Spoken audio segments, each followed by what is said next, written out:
Sinn Féin has seen a document which details the European Council's package of measures to be presented to EU leaders in Brussels tonight.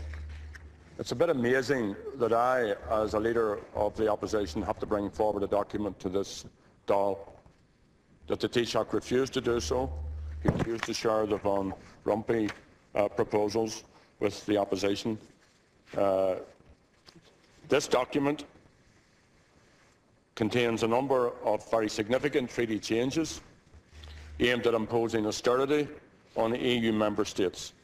It also includes proposals for forcing member states to enshrine the same golden rules of austerity into member state law. What we saw yesterday could become law in the time ahead. The proposals also seek to give the European Commission and the Eurogroup far-reaching powers to interfere with state budgets. They want to take decision-making on crucial areas of the economy and of fiscal policy away from democratically elected politicians to be handed over to unelected Eurocrats in Brussels. Now, these proposals are bad for the Irish people. They're bad for people right across the European Union, and they will plunge us into another, not just a few years, but a decade or decades of stagnation. They're bad for our economy, and they're bad for our democracy, or what passes for democracy. They also include a prohibition on any burden sharing aimed at reducing the unsustainable levels of debt held by countries such as this state. This week, the Taoiseach ruled out a debate. I asked him, I think, 4 times to have a debate once the French President and the German Chancellor came forward with their proposals. Once it emerged that the government had sight of the Van Rompuy proposals. There's a lot of talk about political reform and transparency and so on and so forth, but leaving everything else aside, this is no way to deal with negotiations as serious as this, and it's very reflective of the very arrogant way that this government is treating the Dáil. And we'll cope in a multi-egg the Choctadella Realtas. Have the members in the opposition, in the government, have they seen these proposals? Agus Murrah will Ken Fa. Why have we been kept in the dark? Why are government parties and the opposition parties, the people here with the mandate, not been shown these? The Cearta Egahan, Phobal Caihan Voto and Shaw, or Ian Lynn of Frasru, Multi Van Rompuy of Ashkent and Nish. The other problem is the Taoiseach supports these proposals. He's made it clear that he is in favour of enforceable conditions, stronger governance for the European Union and the Eurozone, and that's a major mistake. It's there on the multi-shaw go will jeru le aon coachtaí féisceach a bholu rud awad aran níos mó na leisithe teoranta ar an gonra.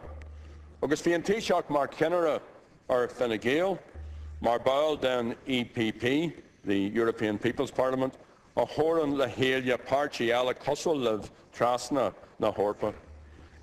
Eintean an realtas de tulu larnu Janov ag an EU. A manfior a refactus conra Lisbon, Gier and Taoiseach agus na partiala. Dinna votáil ar son conra Lisbon. Well, Neil enda Kenny ag an summit Shaw mar cineadh Fine Gael no mar bail den EPP. Caithfidh sé a bheith ann ag seasamh ar son cearta ar unig agus caithfidh sé a bheith ann mar Taoiseach. The reality is that what has been proposed, even before we had sight of this document, goes far beyond limited treaty change. It clearly involves the loss of any remaining fiscal powers. Last night it was proposed that the French and German Chancellor are also proposing a new framework with the goal of creating a common tax base, which will see the end to corporation tax. Now, this could be negotiating fat. It could be a ruse. It could be no more than a ploy. But whatever the truth, it's time for the government, and particularly for Choctadally and the government parties, to face the truth and to face facts. The EU and the French and German governments want a stronger, centralised fiscal union which requires this government to give away more of our economic sovereignty. And this government seems to be just sleepwalking into that proposition. In my view, it's because they agree with that proposition. The question which has been put by the superpowers or by the more strong states has to be answered with a very, very firm no. This is the only legitimate position that the Taoiseach can take.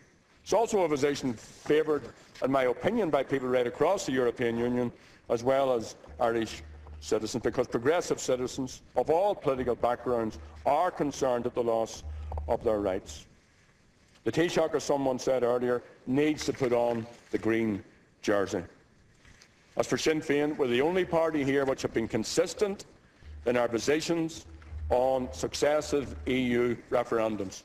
The Labour Party, in form of its various manifestations from it's Sinn Féin, official Sinn Féin, the Workers' Party, New Agenda, I forget all their various titles, Democratic Left, thank you, IRA, and now the Labour Party. Remember, the leader of some of those factions has split every party he was ever a member of and has actually put to rest some of those parties forever and a day.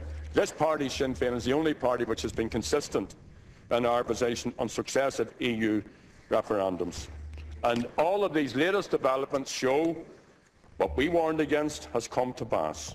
We argued that the Single European Act, the Maastricht Treaty, the Amsterdam and Nice treaties were all steps in the transformation of an economic community of independent states into one big European state. So, an go bhfuil an rialtas tar éis ghlacu leis, doctoran siad cad de daoine a vóta or a caithfidh a referendum a níos an seo san ath bliain. That's the other question. Not only have some of the government parties and the other parties of previous governments taken the wrong position in referendums, have disregarded the outcome of some referendums. There have been replays. And now the government refuses to make it clear that there will be a referendum. And there should be a referendum. Why are you afraid of citizens? Why are you afraid of people having their rights?